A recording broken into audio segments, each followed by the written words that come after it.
Praise the lord. ఈ రోజు దేవుని వాగ్దానము కీర్తనల గ్రంథము 1వ అధ్యాయము 2-3 వచనములు. యెహోవా ధర్మశాస్త్రముని యందు ఆనందించుచు దేవారాత్రములు దాన్ని ధ్యానించువాడు ధన్యుడు. అతడు నీటి కాలువలో ఏరిన నాటబడినదై ఆకు వాడక తన కాలమందు ఫలమిచ్చు చెట్టు వలె నుండును.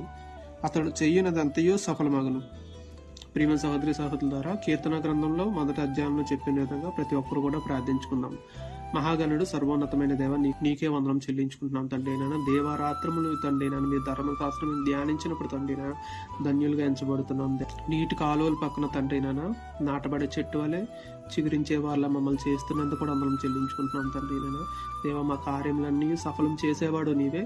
ఎవరైతే తండ్రి అయినా మీకు ప్రార్థించుకొని ప్రతి నిత్యము తండ్రి నాయన మీ మాట చొప్పున నడుచుకుంటారో ప్రతి కార్యము చేయబోతున్నందుకు కూడా వందనం చెల్లించుకుంటూ దేవా, ప్రతి విషయంలోనూ తండ్రి ప్రార్థనాపూర్వకంగా ప్రతి ఒక్కరూ మహిమాకరంగా జీవించుటకు సహాయం చేయమని ప్రభుని యేసు నామములో అడిగి